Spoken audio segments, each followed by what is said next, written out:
You are about to enter the Ghostly Archives.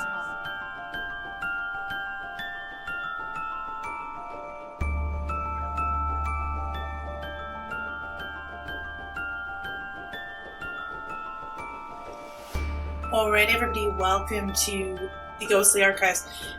I'm on so many podcasts that sometimes I forget what show I'm doing. I almost forgot. We're on Ghostly Archives tonight, and I have a wonderful guest, Darque Shade. She's going to come and talk about her books. She has a few amazing collections. She's been writing since she was very young. Her father has actually been on my show, Ed Schultz, talking about the Warrens and ghosts. So we could go all over the place. We could start talking about her books. We could end up talking about ghost hunting and all of our interests. So I hope you guys join us and stick around. And remember, before you go anywhere, before you take off, remember to repost this episode on X, share on YouTube, share across your social media platforms. Obviously, pop a heart, thumbs up.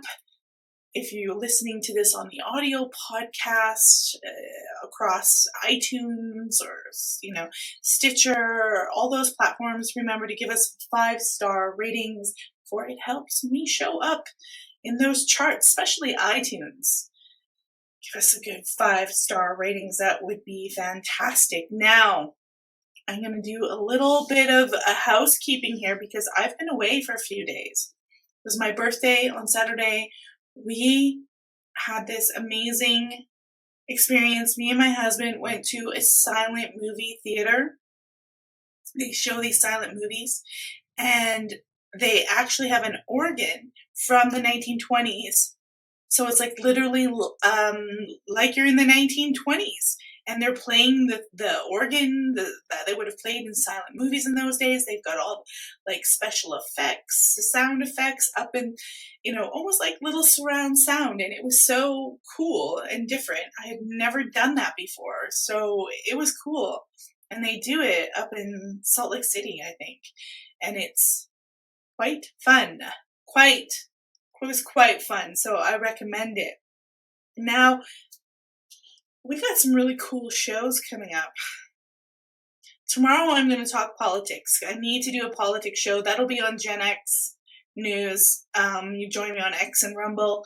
But Thursday I have 2 shows going on. Thursday I have Micah Dank returning for part 2 of his biblical Decoding the Bible. That's going to be at 6 p.m. Eastern. And then we've got the Beast System show happening at 10 p.m. Eastern, and we are talking about the Nephilim and clowns. Are clowns some kind of depiction of the Nephilim? Well, there's some conspiracy theories out there that think so. So be sure to watch this channel, the X channel especially, on Thursday, because we're going to have some really cool shows going out. Give you guys it usually takes you guys a little while to stream in. There's not very many of you yet. Usually there's quite a bit more. Maybe everybody's really busy on X. Maybe it's a crazy politic night. I don't know what's going on. But, we'll give you guys some time to stream in. It looks like we got a few people here on YouTube. Don't forget, guys, thumbs up on YouTube, repost and a heart on X, thumbs up on Rumble if you're listening there, sharing, every little bit that you can support your friends or anyone that does podcasts helps them out. And there's tons of big shows. They don't need your support. We need your support here at this show. So I really appreciate it. All right. So let's get to the point of the show and get my guest on here. Let's bring in Darque Shade. Welcome to the show. Hi, thank you. Yeah, it's awesome to have you here. Your dad's been on. We had some great conversations. We also did what was it? Remote viewing, and I don't know how good I was. I think I might have been meh. But you are here talking about your writing and a lot of fictional. I know we were talking about the vampires and fairies. Do you want to just tell everybody, give them a little background about yourself and writing and how you became a writer? Sure. I got the writing bug in the 1st grade. We ended up having the library there at the school had this be your own author week. So what they would do is they would have us write little stories, and then they would teach us how to bind the books, and then they would put them in the library afterwards. And I was the only one that wrote 2 books that week. I wrote Rudolph's Hard Time, and then I wrote one called Valley of the Unicorns. And I believe my brother wrote The Pac-Man That Ate Philadelphia, and I was a teenage Pac-Man. He was obsessed with Pac-Man at the time. But I couldn't stop writing at that point. I just keep having little movies go through my head, and they'll go on repeat until I actually write them down, and then they'll stop. So I'm constantly 24/7 have these little movies running through my head that I have to get down on paper. Wow. And were you always interested in like the sort of sci-fi or more fantasy-based storylines? Definitely fantasy based and horror based. I could never really get into sci-fi. It was too much technology for me. I'd much rather think about riding Falcor through the clouds. I prefer dragons, vampires, werewolves, fairies. Um, I don't know. My brother's the big Star Wars geek, so I tend to stay away from sci-fi. Okay, fantasy. Yeah, I love Star Wars, but it's like original trilogy, the stuff that's out today. I don't know what's happening to the writing and what's going on, but they seem to be confused about their narratives. Yeah, I think they're taking away because the original trilogy was written in a fairy tale motif, and I think they've kind of shied away from that, and they're trying new styles of writing, and it's Yeah. just not working. Well, do you know what it feels like? It feels like they just went to fanfiction.net and picked some writers and were like, hey, let's just write away. And it's like, well, archetypes are important. Yeah, oh, absolutely. Now it just seems to be like a Star Wars soap opera. Mm. Oh my God, totally. It doesn't like they don't even know like they have so many narratives running. Mhm. They don't even know. Like Dark Shadows would get like that, where the writers were writing so many narratives and so many stuff they would forget. Yeah, they get lost in their own narratives. Oh, absolutely. Do you find that's like easy to do? Like as a writer, do you find that sometimes you can get lost in narratives like that? I used to, but nowadays I found a way to make it very cohesive. I use index cards mostly, and what I'll do is I'll write down what the chapter has that are key points that I need to remember because it's going to be continued in a different story, and that way I can go back and check them at all times. My friends laugh and say I'm the most organized writer they've ever met. Yeah, but it's good because you want a solid narrative. Oh, absolutely. You never want to You're the leave any leader. space. Hmm. You don't Mhm. want someone coming back to you and saying, "Oh, you forgot about this plot line. Whatever happened with it?" You want to be able to give them the closure that they need. Right. And so I've never written a book. I don't even know if I could. Do you like have like when you're writing a book, is there a number of storylines like maximum? Do you or plan that? Like, is there like a magical I wish. A lot of times I'm working on 6 or 7 books at the same time, and strangely, I never get them mixed up.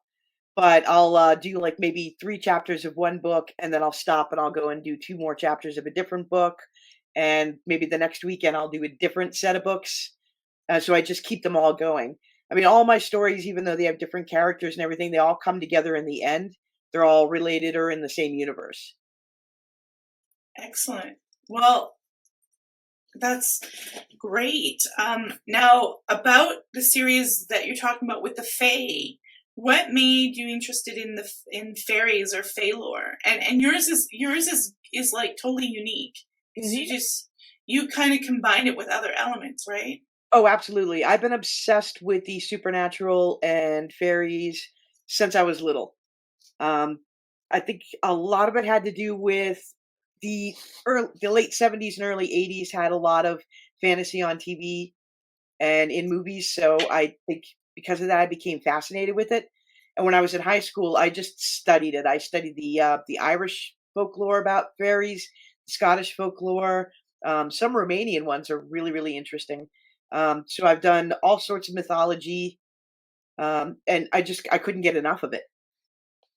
And I think because of that, the little movies in my head started showing me different types of fairies that I didn't know existed. So I almost feel Mhm. like I can't take credit for my own writing because I don't know where it comes from. It just all comes out. It's like it's almost channeled. Absolutely. I tell a lot of people that. I'm like, I'll sit down at the computer and all of a sudden it's 3 hours later and I've got 60 or 70 pages and I have no idea what I've written. And I have to go back and read it afterwards to find out what I wrote. That is, I mean, that's how a lot of creativity happens, where you just get into this. I can't explain it because sometimes it happens when I'm doing graphic design stuff. It's like a You just trance. get, yeah, you just get into this like flow of energy and you just go with it and you can't Hmm. stop. And then sometimes I always had the problem where I couldn't, where I'd be like, the flow's not coming right now. I gotta go do something else until it comes. Yep. That's all like writer's block, right? I wish I had that problem. I've never had writer's block, but I've also have the problem that I can only write on the weekends because my life Mhm. is way too hectic during the week. But the movies don't stop. So 24/7, I'll see the same scenes over and over and over and over until Saturday comes when I can get up early and write. What were your favorite movies that inspired you? Like you talked about fantasy movies. I had a few that I really liked in the 80s, but what were your favorites? Definitely The Neverending Story, Labyrinth, Dark Crystal. Oh, My that's favorite great. all-time movie is Watership Down. I know it's not fantasy, but I think that's what started getting me into the idea of animals as characters. And let's see, Labyrinth is a huge one for me. Did you ever see the movie Legend with Tim Oh, Curry and Tom Cruise? yes, I'm not a Tom Cruise fan, but I do love that movie. There's actually Y- two versions of it that I've seen. Yes, yeah, there's the European and the American one. There's a director's cut too, which confused me because it doesn't have the scene at the end where they put the horn back on the unicorn. They just kind of phase Mm, right over that. And I thought that was interesting. a pivotal part of the movie, so that really confused me. Yeah, I think, he went through some interesting stuff. Ridley Scott, he Mhm.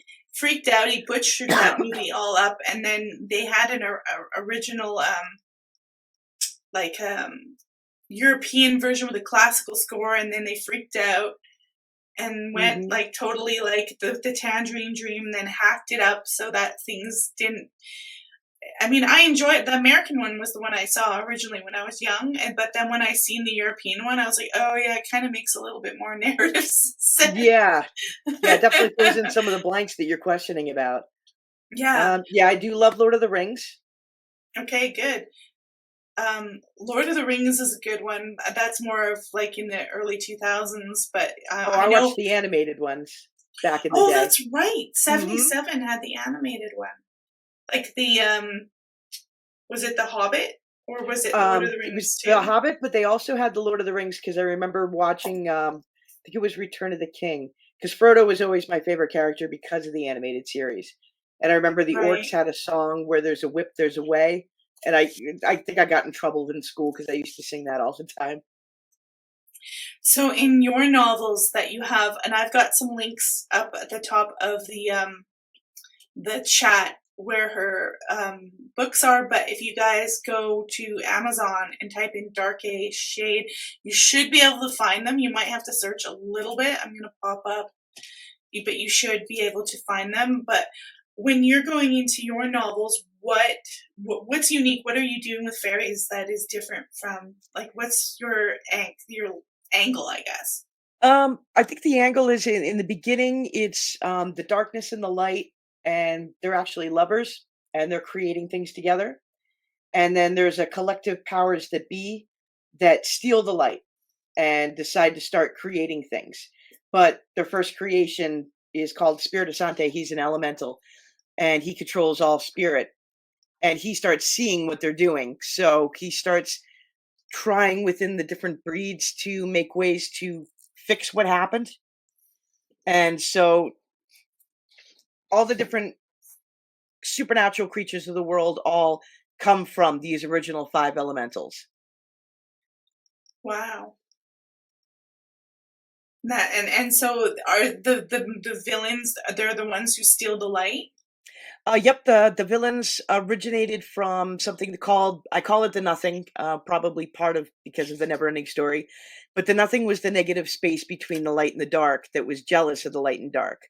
So it created the powers that be, in order to try to become the light and dark. It craved so much what they had that it tried to steal it. And so all the evil creatures start coming from the nothing and from the one power that be that's known as Enoch. Well, that's really interesting because usually people pose the darkness as the evil whatever Yep, and the light as the not in my good. series at And all. you've got that. That's really fascinating. You have that as the balance, and there's almost like this empty void nothingness that is like hmm a And of third course, party. That's really different. when the nothing steals the light, the darkness is embracing her. So she takes his arms with her, and they don't realize that. They think that they've left the dark and just taken the light. But because she took that little slice of him, he's able to get a form too. And the whole series is pretty much darkness and light trying to get back to each other. Balance in the universe. hmm It's like yin and yang. Absolutely. That's it. Like that's what was going through my head when you said the dark and light. And No, so not Enoch from the Bible. no need. So Emily wants to also know is do you believe that fairies are real or mythological or a combination or I do believe that they're real. I believe they're interdimensional, and that's why we can't find any proof of them. Is because they're always saying like fairy rings and fairy doors that they'll take you into their world, but they're very seldom ever in our world. And I am a firm believer in that. yeah. Well, a lot of people have that theory that fairies abductions and UFO abductions are the same thing. Do you think that? I think in a lot of ways it can be. I think the fae or fairy can be a broad term, and pretty much anything that's alien to us, it might not be from another planet. It could be from another dimension. So I think it does go into the same category. Yeah, that's interesting because I had interviewed someone and they felt like fairies were earthbound spirits and aliens were not. They were something else. And but there's a lot of people who kind of they like this sort of theory of everything's like I don't know, a unified theory, I guess, of the paranormal, where all the paranormal experiences we're having is all the same thing. It's like human manifestation or something like that. And I don't know. I always saw fairies as more earthy. I don't know why. Maybe it's the movies. I don't know. It could be. I mean, I might see it differently just because of the five elementals. So because of that, I see fairies as being earth, spirit, water, air, and also fire. Right. Um. So an elemental. When you say that, do you mean like an elemental, like as in a creature, like an Irish lord? Do you mean elemental as in like the earth elements of the earth? It was at least in mine, elementals are a creature that embodies that element of that makes up the universe. That there are millions of elements that make up the universe, but the powers let these first five ones be created, and then they kind of got mad because they saw Spirit of Sante slip the light into one of them to protect it, and they were like, "Okay, no more." But he found a way to start creating more anyway. So chaos is an element of the universe, empathy, Hmm. compassion, and so there are different fae under, I believe, all of those different elements. That's really interesting. Now, you were talking about that you liked Buffy the Vampire Slayer, and Yes. you have a vampire series. So, do you want to get into talking about vampires and what is so cool about vampires? Um, I'm not sure where my original obsession with vampires came from. I think probably seeing the Hammer movies way too young. Because my dad and my mom were both obsessed with monster movies, so I saw a lot of them way too young. And I liked the idea of vampires, but as I grew older, there's Buffy, there's True Blood, there's Vampire Diaries, and I got sucked into all of them. My particular series, though, there are Earth vampires, which are the living dead, and they are the technical vampires that we see. But there's also fairy vampires, and what they are is they're descendants of a bat dragon. So they have more to do with gargoyles and dragons. So they turn to stone in the sun. That's There right. are daywalkers. They don't need blood to survive. They will need to drink blood to heal, and they can heal other people through their blood because it detoxifies them. But they don't drink blood to survive, and they are living.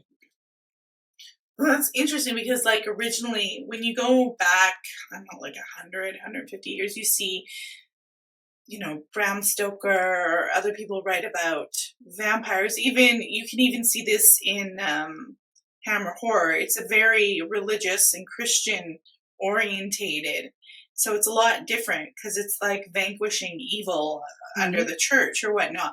And so, but you're almost creating a world of just beings with different categories that ignores that whole sort of archetype. Oh yeah, you could throw holy water on one of my vampires or hold a cross up to them, and they're just gonna look at you like you're crazy. It's gonna have no effect on them at all because they're Right. not evil. Right. They're just another creature. Kind of reminds me, like, oh, what was that movie with Will Smith? I Am Legend.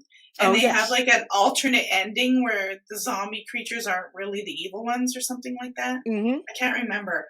But it's like kind of flipping it on its lid where they are, well, I mean you kind of get into that in like the Gary Oldman Dracula where he's not, there's still a Christian element, but he's more like a fallen angel than this evil, you know, thing that needs to be vanquished. So you kind of slowly get into elements where the vampire is not just pure evil through the Oh, century, but absolutely. yours is like, yeah, it's old. Oh ho, Oh, hi, Dad. Ed's in the room. We're gonna get to the paranormal because I know you like ghost hunting and stuff, but we'll get there. But I was a big vampire fan when I was in my teenage years. The first vampire, I'm gonna be honest, the first vampire probably I've ever seen was Count Von Count. It's Okay. Sesame Mhm. Street.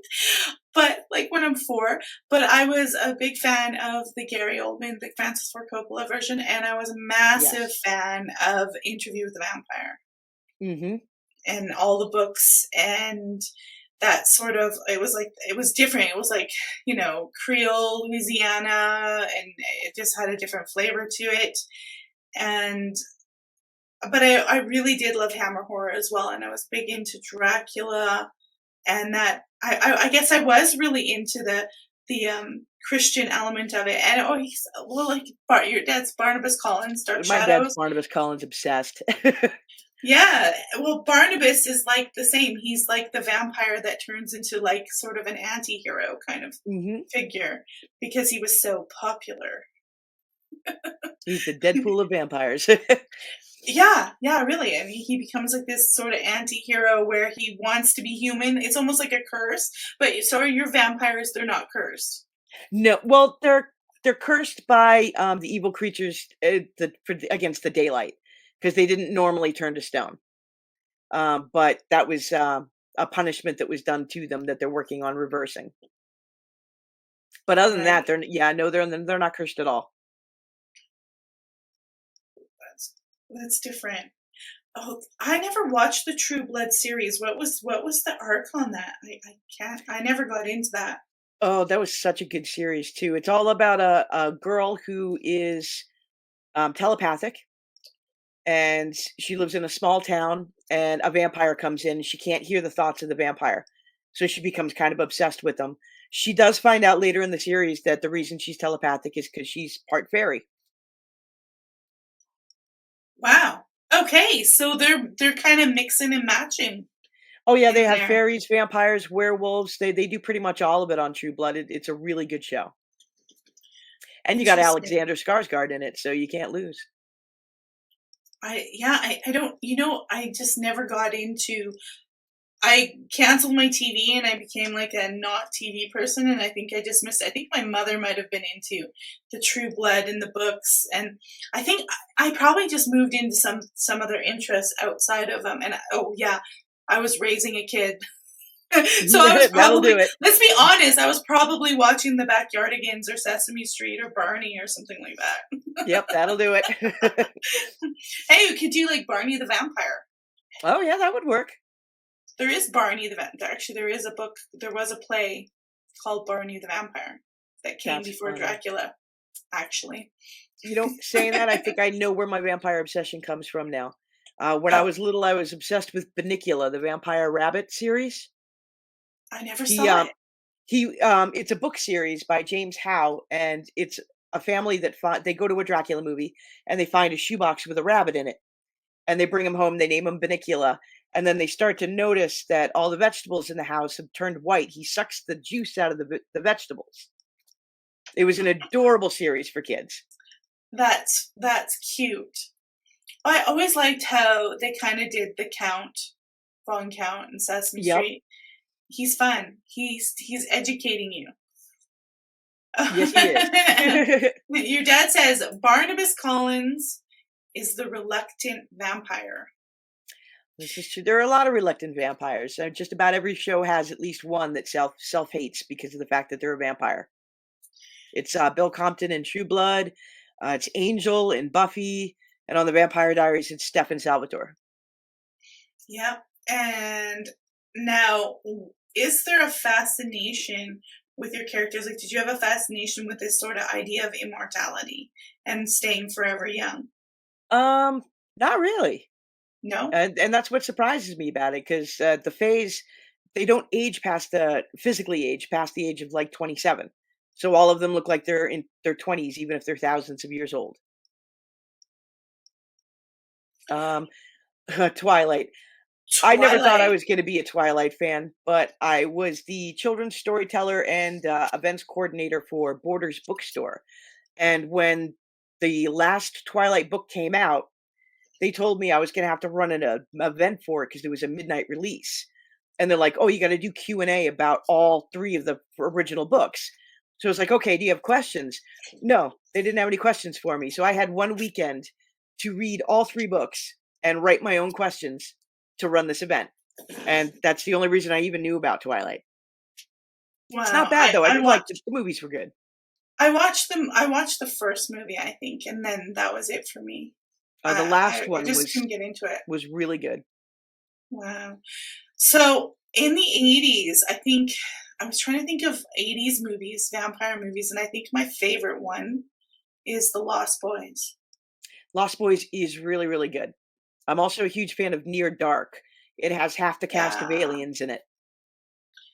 It was right around the same time that kind of rough vampire. Although Lost Boys is a little more teeny bopper, but it's still pretty. You get some pretty graphic scenes. You get some pretty graphic scenes for the youth, and it was always my favorite. That one and the movie Fright Night. Oh, I love Fright Night, the original and the remake. Jerry Dandridge and I love Roddy McDowell. He does some good horror. Yes, he does. He was in, there's this movie I have with him. It's like a haunted house one. Hell House or something like that. Oh, yeah, okay. It's a 70s movie, and then he was in one of my favorite episodes on the Night Gallery called The Cemetery. It's the first pilot episode they did of that TV series, and it was a late 60s, early 70s TV show with Rod Serling. And he does the pilot one, and it's spooky. It scares me. They said, Mark Eddy said it was the Legend of Hell House that Roddy McDowell was in, and it's all about this demonic, evil entity house. And yeah, so other people, like your dad's saying, Salem's Lot. Yes, I'm a huge Stephen King fan. Was Salem's Lot the only one that he wrote with vampires in it? I can't remember. No, he wrote one called The Night Flyer that also dealt with vampires. It was a vampire that had his own little airplane, and he goes into an airport one night and just like solders everybody. Well, I'm glad I wasn't in Monster Squad. That was one of my favorite movies as a kid. I had such a crush on Ryan Lambert because he used to be on Kids Incorporated. Yeah. He's the tough kid with the bike that smokes cigarettes. Oh, I loved him. Yep. So my son, every time I try to say, hey, there's this movie from my childhood I want you to watch, he's like, when he was little, like, it's going to suck because it's from the 80s. It can't be cool. And I said, no, you got to watch Monster Squad. And he was like, whatever. And I put it on, and he absolutely loved it. I said, I told you were going to love it because it was boys right around his age that are like hunting these monsters, and he couldn't stop it. Same with he thought Back to the Future was going to be lame. And I'm like, no, trust me, son. it's a classic. You'll love it, and he loves it. So I convinced my son that Monster Squad was a good movie, and it's fun for little kids. Oh, absolutely, it is. And I don't know. I thought their Dracula was spot on, totally universal. Oh, absolutely, yeah. I think I Yeah. still quote that movie today. Wolfman's got nards. Yep. That was the quote that we would always go to school saying and making fun of, was Wolfman's got nards. Yep, absolutely. So like your figures, does any of that classic universal Dracula, is there any character that's any aristocratic in any of your books? Do you like have a figure, an archetype like that? Not really, no. A majority of my characters bounce back and forth between the Fey world and our world, the few that can get in. And none of them are really aristocratic. They don't like I don't know how to phrase it. They don't really care about money or society at all. Mm-hmm. In fact, there are quite a few of them that get roped into having to live in society and apply to the rich rules, especially the time drifters. Takes place in the 1700s in Scotland, and a lot of them are forced to go to all the socialite parties and everything, and they just absolutely hate it. It's not something that the Fae in my series really like at all. Interesting, because that's the whole, I think, well, I mean, part of Dracula is very historical. Like when Bram Stoker was writing it, he's going back, maybe partially intentional, and maybe just by fluke he taps into that Vlad the Impaler, who Hmm. is, and oh my god, what's his name, King Charles, the current royal family, is related to them, and Hmm. they're all vampires, man. That's why people come up with this Illuminati stuff. Oh, absolutely. I agree with Emily on both 28 Days of Night and Midnight Mass. They were both awesome. I've never seen either of these. 28 Days of Night. Yep, That it's a sounds like, vampire film in Alaska. So when they hit the oh no, it's 30 Days a Night. yeah, Um, as soon as they hit the darkness, all these vampires come into town, and the town's kind of screwed at that point because the right. sun's not going to rise for a month. Yeah, well, when you have winter up north, Hmm. it's dark, but for a little tiny period of sliver of time. So, but then if you have summer, it's ideal because there's That's true. you got this total flip floppy.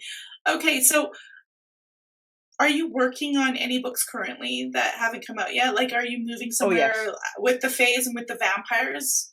Well, for example, the Night Stalker Chronicles is my first one in this Saints of Fae series that I started. Started it all the way back in the 90s. And there's 13 books in the series. 9 of them are out on Amazon right now. 10, 11, and 12 I've already finished writing. I'm just doing the editing right now, but I'm currently working on the 13th and final book in that series. But I'm also writing the third in the Timeline series, and I'm Hmm. 6 chapters away from finishing a short novella called Cotton Candy and Fireworks. What is that about? Angels. But Oh, they are cotton also candy. Fae. They're my Fae angels are descended from an albino phoenix. Interesting. That's very, I don't know, that's very clever. That actually makes sense. An albino phoenix. Hmm. Because I mean, I was looking at biblical stuff, and people don't realize, like, how we think of angels. That is not how they describe them in the Bible. No, not at all. They are very, and now we all know why.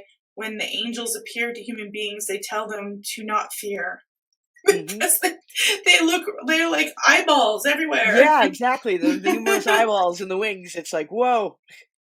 Yeah, they're not human looking. Well, most of them aren't. Or you'll get, Mhm. like, I don't know, is it the cherubim? They've got like a goat's head, a lion's head. They got Yes. like 3 or 4 heads on them. That would be enough to scare the bejesus out of any human. Oh, absolutely. Do you have any figures that are kind of borrowed from some biblical archetypes at all? Are you Not really, inspired by no. that?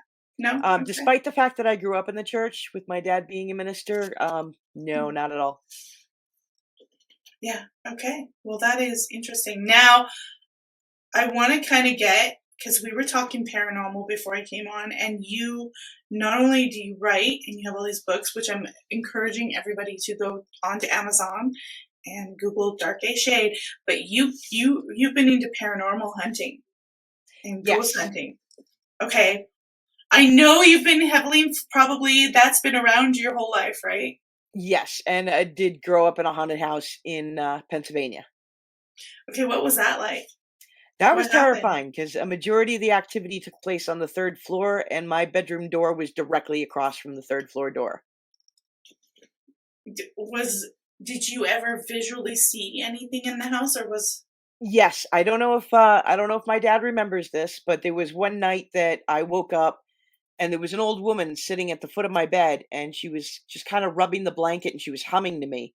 And I freaked out and screamed and ran into their room crying about it.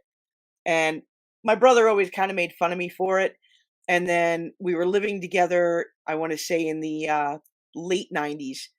And we were just sitting around drinking one night, and I started telling him about seeing her that night. And the more I was talking and describing her, the whiter he started becoming. He just went completely pale. And that's when he confided in me that he had seen her once too, and my description matched his completely. We always called her Mrs. Argo. I'm not sure what her real name was, but it's what we always called her. so you said it was frightening. Did she have like a bad feel to her, or No, not at all. But I was about 8 or 9 years old. So that was a little too much for me to right? take at that point. Hmm.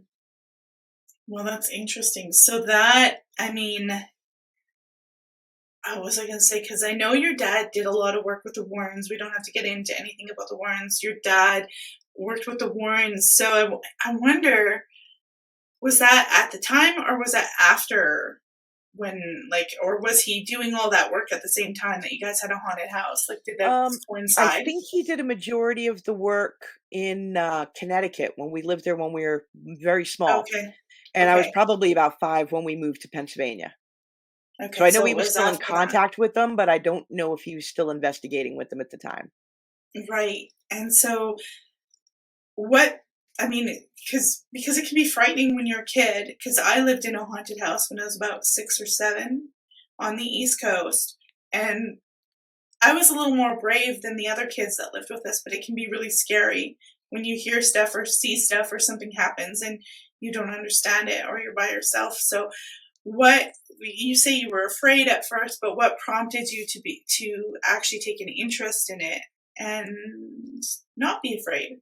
Um, probably probably the comic books and books and movies that I was watching at that time because you always I was very into Casper the Friendly Ghost. So at that point I was like, "Oh, well maybe it's just a friendly ghost." So I started Mhm. talking to her and like daring myself to go up to the 3rd floor by myself. And after, oh, 76 to 79. So yes, it was definitely after that then because I was Okay, born in 75. great. Gen Uh, X, yes, I am a Gen X. rockin'. Me too. Rock on. Rock on, Gen X. That's right. But no, yeah, so you were watching, so basically a lot of media was sort of helping you realize that these could be better spirits and to take an interest in them. Oh, absolutely, especially since Scooby Doo, they were always telling you, well, could be somebody in a mask. So at that point, I think that's when I started getting the investigation bug. But I didn't actually really get fully into it until I want to say 2001. It's when I started the Green Monkey Paranormal Society. The The green Green monkey? Monkey Paranormal Society. That's cool. Okay, but a lot of stuff was happening. Like, I know I was always interested in ghosts, and I'm more like collecting the stories and folklore. But there was a bunch of shows that came on, like Most Haunted or Ghost Hmm. Hunters, and I think that really spurred on a lot of ghost hunting as almost like a business or tourism. Yes. And so you kind of, you see people saying, it's almost like the society saying, okay, it's okay to do this now. You don't have to like pretend or be Hmm. embarrassed about it. almost. I don't know. Some people still think it's ridiculous, but we're going on one this weekend, and I just think I always look at ghosts more of almost like a history, like I'm doing Hmm. history research than anything else. Oh, Uh, absolutely. and so, are you ever gonna write anything like in novels, like a ghost series, or do ghosts appear in your books right now? Yes, quite a bit. I actually do have a standalone novella called uh, I'm gonna forget the name of it. Echo Within. And Echo Within is the story of a boy who lives in a town where there's this huge haunted house that was owned by a doctor who experimented on his patients and they believe did satanic rituals. And the boy is about 12 years old and he's going on a tour of this haunted house on Halloween with his parents. And he disappears. He gets sucked into a mirror and they can't find him for a good 4 or 5 hours. And when they do find him, he just can't stop screaming. Poor kid ends up in a mental hospital for about 12 years with these severe hallucinations. And he actually begins to manifest them. And then the doctor sends him home, which he lives right down the street from the haunted house, as a way to be a therapy for him. And there's a group of kids that like to scare people, and they make it kind of their mission to get him back in the house and scare him enough to send him back to the mental hospital. But they don't realize that the ghosts are real and they very much want this kid. Interesting. Because I mean, you hear like that kind of, okay, we're doing a show on clowns on Hmm. Thursday, clowns and Nephilim, but one of the scariest movies, and always forget about this one, Poltergeist. Oh, yes. Kind of That similar, was one of my favorites as a but kid. that's probably one of the movies is why I really didn't like clowns. My brother was the same way. That clown freaked him out. Yeah.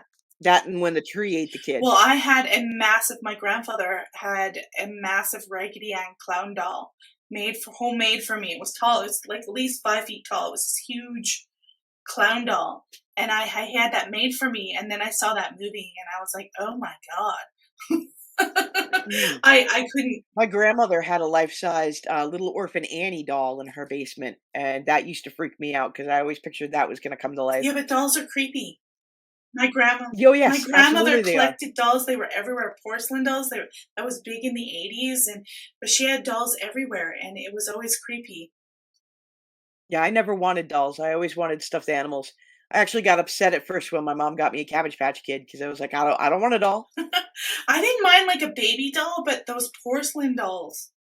And she would Mm, collect they're them very creepy. and she would get old ones that were like mutated, short arms, weird, 150 years old from Germany. Someone would give it to her, and it wasn't like normal proportions, or its head would be all weird. And she'd have all these dolls everywhere. And I would go, even as an adult, when I would go to visit her, and I'd be sleeping in her little room in the back. Um, I would just be looking around. I'm like, oh, do you have to? And then she had this alarm clock. It was old style where you had to wind it up, and you'd be sleeping and you'd be laying there, and there's all these dolls, and you could hear her clock go tick, tick, tick, tick, tick. Oh, And yeah, I'm that's just like, creepy. you got to turn that clock off. And I'm going to have to take some of these dolls out of the room because they're starting to like freak me out. It's like they're watching me while I'm sleeping. But she Mhm. absolutely loved them, and she couldn't understand why I thought they were so creepy, but they are. Yes, they are. You're right, a horror book on dolls. Oh, yeah, I completely should. Yeah, I mean, they're just so super creepy. Now, I'm jumping around here. Sorry, everyone, but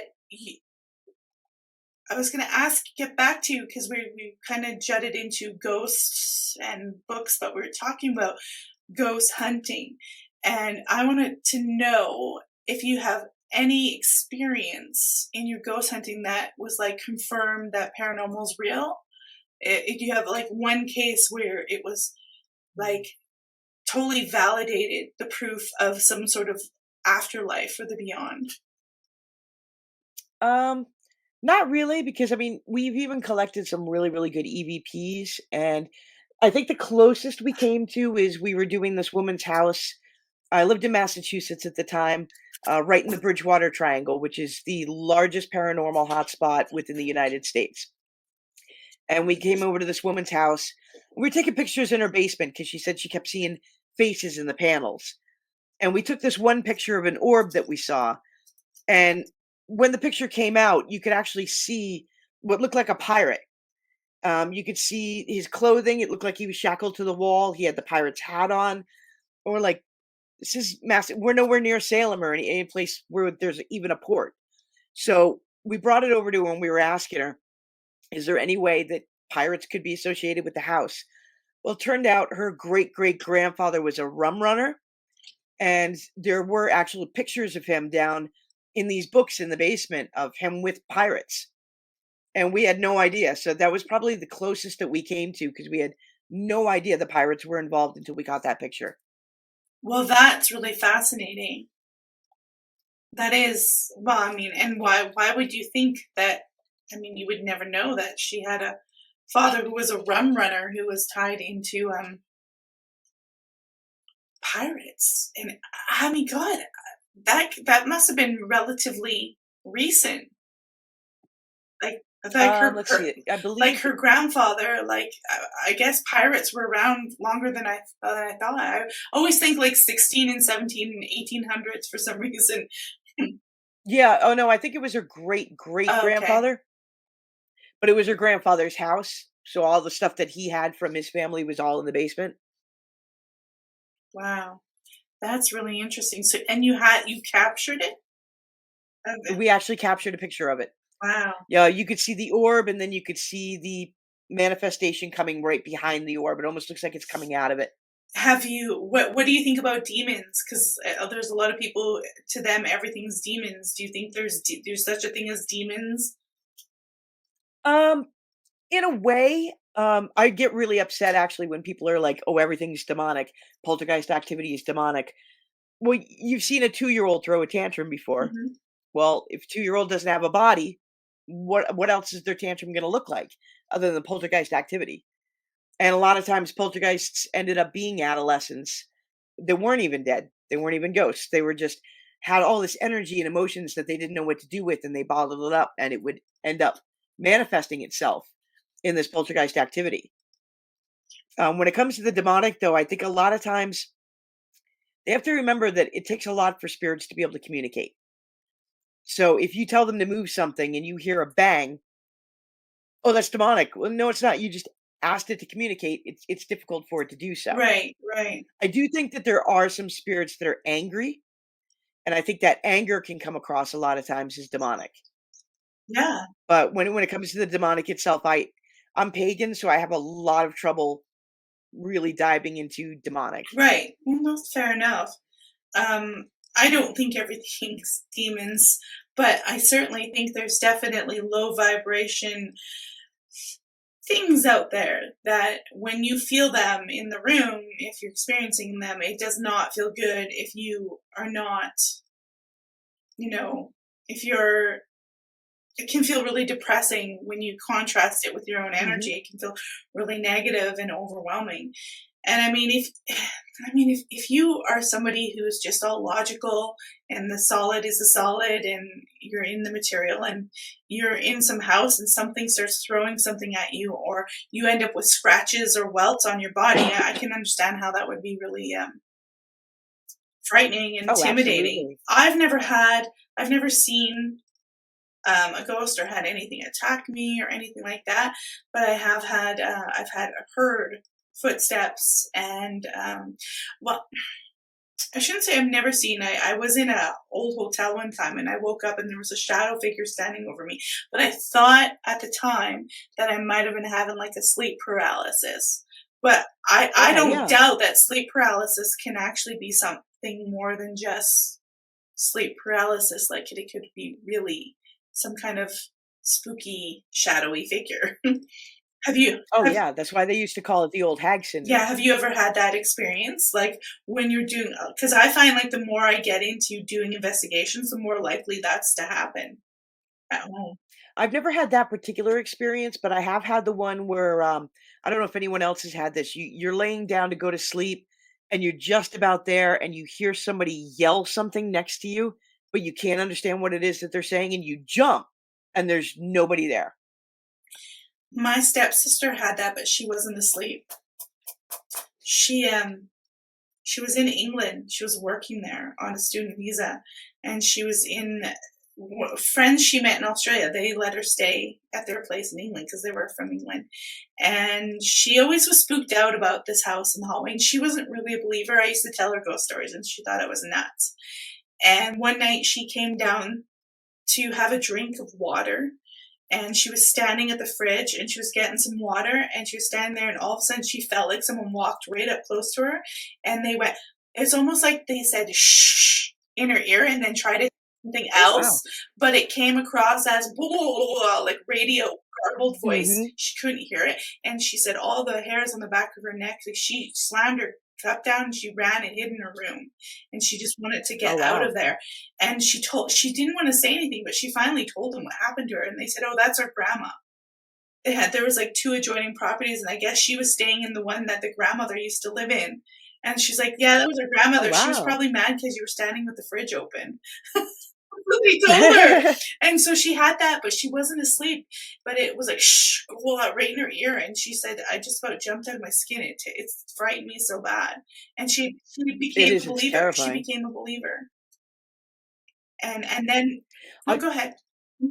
Oh, I was just gonna say, I look at it this way too, is if you get a bad vibe from somebody that you're in the room with, Mhm. imagine if they don't have a body to hold all that energy in, that vibe is gonna be 10 times worse if they're a spirit. Yeah. So I think that's a lot of times where we get that bad vibe, so that it wasn't a good person in life. And now that they don't have anything to contain all that energy in, you're gonna feel it 10 times more. Yeah, it's true. And I also think that there's also some sort of symbiotic thing going on with, like, they're actually, the more they can actually get their energy from feeding off of your feelings and emotion. It kind of supercharges things, Mhm. and you can be projecting stuff. Oh, Yeah, absolutely.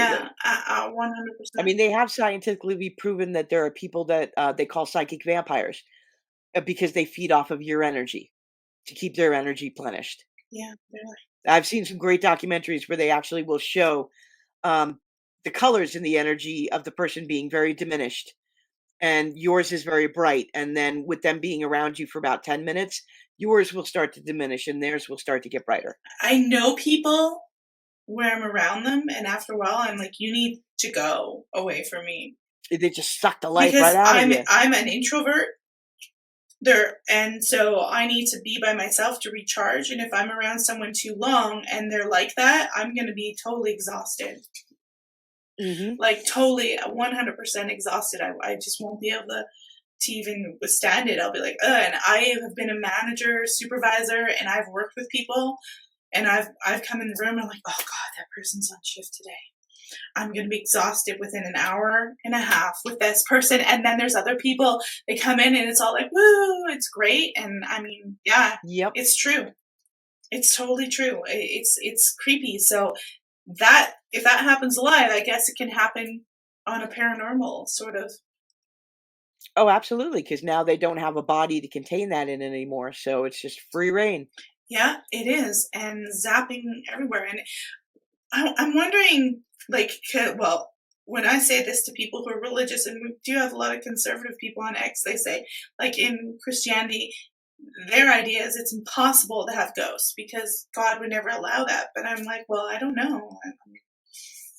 I've experienced some strange things. Like, I've had my cat, after we had to put her down when she was 19, she came back and walked on my head while I was in bed. So I'm like, Mhm. well, then what's going on? you know? Oh, Yeah. exactly. Like, I don't know. I just think something is happening, and I don't know that everything that it always explains all of it. I don't think anything's ever gonna explain all of it. No. And that's the whole funness of doing these shows and talking about it. Absolutely. Interesting. Okay, so we're coming to the end of the hour. What? Oh, so Emily reminded us that Jesus came back in spirit to talk to disciples, so they must be able to. There you go. This is true. All right, I've got a couple of messages coming in here. I'm gonna have a little boo. Someone just told me I look like Ali Sheedy. I never saw that. So someone one time told me I look like Sandra Bullock. Has anybody ever told you look like somebody? I didn't see it, but someone told me I look like Sandra Bullock. I'm like, oh, thanks, but I don't see it. I just think I look like Yeah, me. well, somebody once when I was younger told me I looked like Demi Moore, and I was like, "Yeah, no, you're crazy." They must have had lots of plastic surgery because she still looks freaking fantastic. They've had to have lots of Yeah, work that's done. It's true. not fair. Breakfast Club. Okay, so future, like, do you have any stuff on the go or on the plan in terms of your paranormal group? Do you have anything that you want to do, or your fantasy location, that you would love to go to if cost wasn't an element? I definitely would love to go to Scotland. There's a couple of different prisons and monasteries there that I would love to check out. What I'd also love to do is now that we're living here in Vermont, because we've only been here for about 3 years now, there's a castle here that you can rent for ghost hunts that's highly haunted. There's abandoned villages and castles. So far, we've only been to one place called Emily's Bridge. So, since we've spent so much time investigating Massachusetts and Rhode Island, I'd really love to dive into what Vermont and Canada has to offer. Interesting. My stepsister was also, because you say Scotland, my stepsister stayed in Edinburgh for 6 months. Oh, nice. And one of the places I always wanted to go there is the underground vaults that they have. They have like a total underground city, and they do tours. Hmm. And I believe like people died of the plague in there. And at one time there was probably like people living under there, but they built all up over that. And the modern city sits on top of this older city. And apparently it's quite haunted. And my stepsister told me, she's like, if you go to Edinburgh, she's like, it was the spookiest city. She's like, it's so old, and it was totally, definitely creepy and haunted. So, Yeah, I'd definitely love to check that out. I also would love to go to Culloden Battlefield because I would imagine that because we got Gettysburg here that has a lot of activity. Culloden's got to have tons. I mean, a majority of the Highlanders were just wiped out in that battle. yeah, no doubt. There's they have so much folklore and they have so much history. They have, Celtic, they have Druid history, they've got Roman, they got the Saxons, they've just got all these layers of invaders and all this stuff Hmm. happening. And then the Normans, and they've got their own battles with their smaller kingdoms. And it's just so, I it's hard, and it's in such a small landmass. Everything is like Oh, yeah, when you absolutely. go there and they say, oh, it's a long drive. They think an hour or two is a long drive, and we're over here like an hour or two is not a long drive in America. Like 12 hours is a long drive in America. Yeah, Because exactly. we're so vast, but they have so much history layered in such a small area. It's no wonder it's known for being superbly haunted over there. Oh, absolutely. Have you ever been over in anywhere in Europe? No, unfortunately not. I've never actually been out of the country except for, well, I think I went camping in Canada when I was a kid, but other than that, no, I've never been anywhere out of the country. I was over in London in 2012, and it was pretty fantastic. Then we went over to Paris. I didn't have any paranormal experience, although my friend's house that I was staying at, I felt like this place was haunted, and she said, yeah, she thought it was, but I didn't have an experience. I just had this feeling that there was something around, but I never actually had experience. But I mean, it was the age. I mean, I'm looking around going, wow, this is so old. Like I'm in a pub that was built in 1200. It was Hmm. crazy. It was fantastic. So if you ever get a chance, definitely go to Scotland. 100%. Yeah, I definitely You want need to to. win that lottery. I would love to go to Romania as well. I'd love to check out the Black Forest. That's one of the most haunted areas. Yeah, And it's right, I believe, right at the foot of the Carpathian Mountains. that is such an interesting area. My father's from Eastern Europe. I'm half Eastern European, so I always wanted to go to Croatia because he's from Croatia, and then Romania area. I always want to go there, but we'll see how events in the world pan out. It's a little bit crazy right now. out there. Yeah, true. It's a little bit crazy. Yeah. All right. So where can people find you? Do you have a website or anything? I don't have one at the moment. Right now, I'm working everything off of my Facebook group, Okay. which is just Saints of Fae, Darque Shade. All right. I'm going to pop that up. If you guys want to And join. I do have some great AI character pictures on there too of all my characters. That's right. It's the number there, Facebook group. I believe I've popped it in the conversation. You'll only be able to see it on YouTube and Facebook, but it's facebook.com/group/796473085497216. It's a big long number, but I'll leave it up there for a little bit if you guys want to check it out. Or you can. I just typed in Darque Shade, and I was able to find it pretty quickly on Facebook. So that is, Yep, I have an account under Darque Shade too, so feel free to send me a friend request. That's fantastic. So any last words about writing or ghosts or any kind of meaning in life before we sign out? The best thing that I can offer is never, always expect the unexpected and then inspect it. Never be surprised, and nothing's impossible. Fantastic. Well, I really appreciate you coming on the show, and it was a unique conversation. You're always welcome back if you have other books you want to pitch or show or talk about or any new projects. You're always welcome back on the show. Well, thank you. Thank you so much for having me. I'm just going to put you in the green room, and I'll be right there. Just one moment. All right, everybody, you see that Darque Shade down at the bottom? You can search that out on Facebook. Also search that out on Amazon if you're interested in her novel series. She's got several of them on Amazon. Please remember to support my guests by going and subscribing to their stuff. It's something you are interested in. And so show up tomorrow. I'm going to be on Gen X News. I'm going to be talking some politics. I'll decide the stories. You guys always know I usually have some TikTok videos and interesting stuff to talk about. Thursday, I'm doing Mika Dank. He's coming back. He's talking part 2. He was talking about his biblical decoding that he's done in reference to constellations and the what do you call it, astrology and all that stuff. He's going to come on for part 2 of his presentation, and that's going to be at 6 p.m. Eastern on Thursday. And then I'm going to do a second show with Emily. She's in the chat right now. We're going to be talking about the Nephilim and clowns.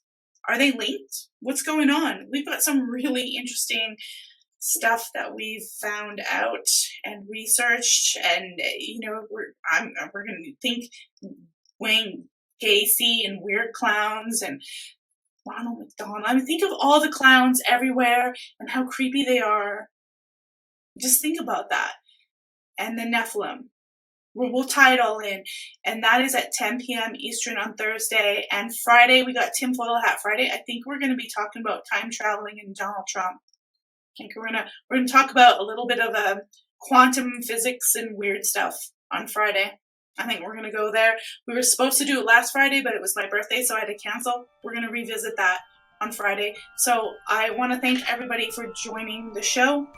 I really appreciate you guys. Remember, share, subscribe on the channel, repost, thumbs up, give it hearts, help support the show. And if you're listening to this on the audio podcast, which I will upload later, 5 stars. It helps us show up. I'm going to hit the road, and I hope you guys have a wonderful evening. Thank you very much.